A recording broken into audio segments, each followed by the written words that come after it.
నిన్న వైఎస్ఆర్ కడప జిల్లాలో నందీశ్వరుని విగ్రహ ప్రతిష్ఠ కార్యక్రమంలో జగన్ గారు పాల్గొన్నాక ఆ కార్యక్రమం పైన జగన్ గారి పైన విపరీతమైన ఏడుపుతోటి Telugu Desam party social media, Janasena social media, ఇక చంద్రబాబు నాయుడు గారికి సంబంధించినటువంటి మెయిన్ స్ట్రీమ్ మీడియా వీళ్ళందరూ ఏడుపులు మామూలు లేవు.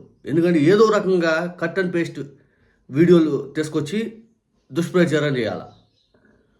అది చూసే కనిపించింది మహామహా యోధుల్నే మీ దుష్ప్రచారం దెబ్బకి కాలగర్భంలో కలిపేశారు.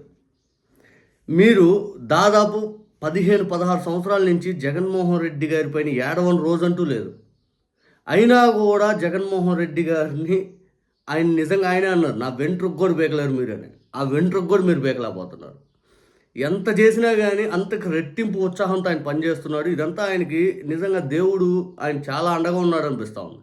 ఎందుకంటే మీరు చేస్తున్న ఆరోపణలు, నిన్నగా మొన్న అసెంబ్లీలో చంద్రబాబు నాయుడు గారు ఆరోపణలు చేయడం ఏంటి, మళ్ళీ భారీగా విగ్రహ ప్రతిష్టనికి జగన్మోహన్ రెడ్డి గారు ముఖ్య అతిథిగా కార్యక్రమానికి వెళ్తూ వేలాది సంఖ్యలో, వందలాది సంఖ్యలో ఆయనకు వెనకాల నడవడం ఏంటి, ఆయన క్రిస్టియన్ అని చెప్పి పదే పదే మనం మాట్లాడుతున్నా కానీ జనాలు ఆయన సెక్యులరిస్టు, ఆయన అన్ని మతాలు, అన్ని కులాలు అందరిని ఒకేలాగా చూస్తాడని చెప్పి జనాలు భావించడం నిజంగా మీకు వెంకటేశ్వర స్వామి ఆశీస్సులు లేవని ఇక్కడ స్పష్టంగా అర్థమవుతూ ఉంది. నిజంగా మీరైతే నాస్తికుల్లాగా చంద్రబాబు నాయుడు గారు బిహేవ్ చేస్తూ ఉన్నారు. అవసరం వచ్చినప్పుడు ఆ దేవుడు, అవసరం వచ్చినప్పుడు ఈ దేవుడు.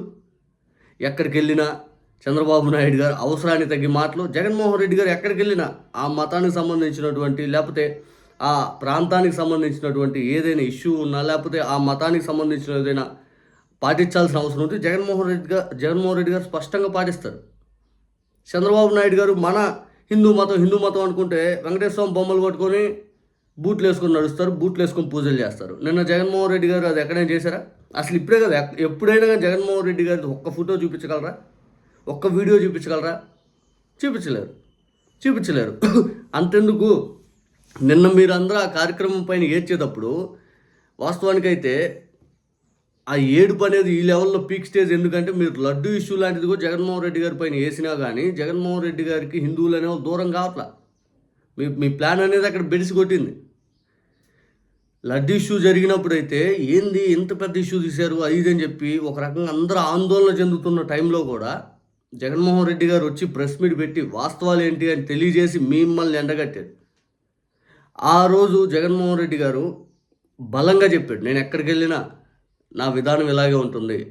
చర్చికి వెళ్తే చర్చిలా క్రైస్తవ మతాన్ని అనుసరిస్తాను, 4 గోళ్ళ మధ్యన బైబుల్ చదువుతాను. బయటికి వెళ్తే హిందూ గుళ్ళకి వెళ్తే హిందువులా మారిపోతాను, అక్కడ హిందువుల మతాన్ని నేను అనుసరిస్తాను. సిక్కు దగ్గరికి వెళ్తే సిక్కులాగా భావిస్తాను, సిక్కులాగా అనుసరిస్తాను అని చెప్పి జగన్మోహన్ రెడ్డి గారు నేను ఒక మానవతావాదిని అని స్పష్టంగా చెప్పారు.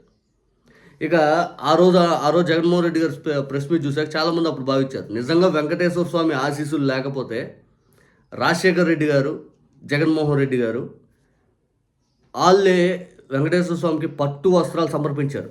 తండ్రి కొడుకులు సమర్పించినట్టుగా చరిత్రలో ఎప్పుడూ లేదు. ఆ కుటుంబం నుంచి జగన్మోహన్ రెడ్డి గారు, రాజశేఖర్ రెడ్డి గారు పట్టు వస్త్రాలు చేపించుకుంది కూడా వెంకటేశ్వర స్వామి ఆజ్ఞ లేకపోతే ఎవరు ముందుకు వెళ్ళలేరు కదా. నిన్న ఆ కార్యక్రమం పైన చూస్తుంటే అసలు ఎంత ఏడుపు అంటే cut and paste Jaganmohan Reddy గారు తీర్థం తీసుకోలేదని చెప్పి, లేకపోతే ఇంకోటి లేదని చెప్పి ఒకటే ఊకదంపుడు ఒక్కొక్క యూట్యూబ్ ఛానల్లో కొట్టడం, లేకపోతే మళ్ళీ సోషల్ మీడియాలో విపరీతంగా హైలైట్ చేసుకోవటం. ఏంది అది? ఇది కూడా దుష్ప్రచారం చేయాలా? ఇంత చిన్న ఏదైతే రియాలిటీ పెట్టండి. అక్కడ జగన్మోహన్ రెడ్డి గారు తీర్థం తీసుకున్నారు, అది అందరికి కానొచ్చింది. అది కట్ చేసి జగన్మోహన్ రెడ్డి గారు చివరిలో మన అవచ్చు ఆమె అని చెప్పి ఇట్లా నీళ్ళు తీసుకొని ఇట్లా పోస్తాం. ఫైనల్గా ఫస్ట్లో చివరిలో జగన్మోహన్ రెడ్డి గారు అది చేశారు. దాన్ని కట్ అండ్ పేస్ట్ చేసి జగన్మోహన్ రెడ్డి గారు తీసుకోలేదు తీర్థం అని చెప్పి లడ్డు తినలేదంటారు, లేకపోతే ఇంకోటి అంటారు. ఓరి నాయన, రియాలిటీ వీడియోస్ అనేది జనాలు వెళ్ళేలోపు మీ దుష్ప్రచారం ఎక్కువైపోతుంది. కానీ అంతిమంగా ఆయనకి ఎప్పుడు ఎవరు దూరం కాలేదు కదా. అది గమనించండి. మీరు ఎంత దుష్ప్రచారం చేసినా జనాల్లో దేవుడిపైన రాజకీయం చేస్తుంది మీరు అని చెప్పి ఒక వర్గం మిమ్మల్ని బలంగా నమ్ముతుంది.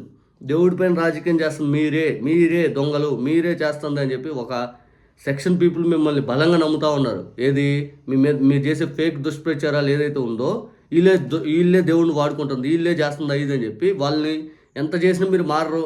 మీ విధానం ఇది అయితే వాళ్ళు భావిస్తూ ఉన్నారు. అయినా కూడా మీరు మారుతున్నారంటే మీరేం మారరు.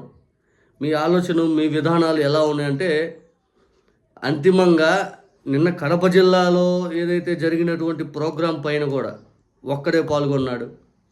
ఇక పవన్ కళ్యాణ్ గారు ఒక్కడు పాల్గొనలేదు విగ్రహ ప్రతిష్టలో. అసలు చంద్రబాబు నాయుడు గారు ఏనాడైన విగ్రహ ప్రతిష్ట కార్యక్రమంలో పాల్గొన్నాడా? నరేంద్ర మోడీ గారు అయోధ్యలో ఒక్కరు పాల్గొనలేదా? ఆయన అడగండి, పవన్ కళ్యాణ్ గారిని అడగండి, చంద్రబాబు నాయుడు గారిని అడగండి, బాబు గారు మీరు ఎందుకు ఇంతవరకు ఒక్క విగ్రహ ప్రతిష్ట కార్యక్రమంలో కూడా పాల్గొనలేదని. అవన్నీ అడగరు. ఇవన్నీ ఏంటంటే మీ విధానం మీకు ఈ కొట్టాలని పైనుంచి ఆదేశాలు వస్తే మీ సోషల్ మీడియా పేజెస్ అన్నీ అవి కొడతా ఉంటాయి.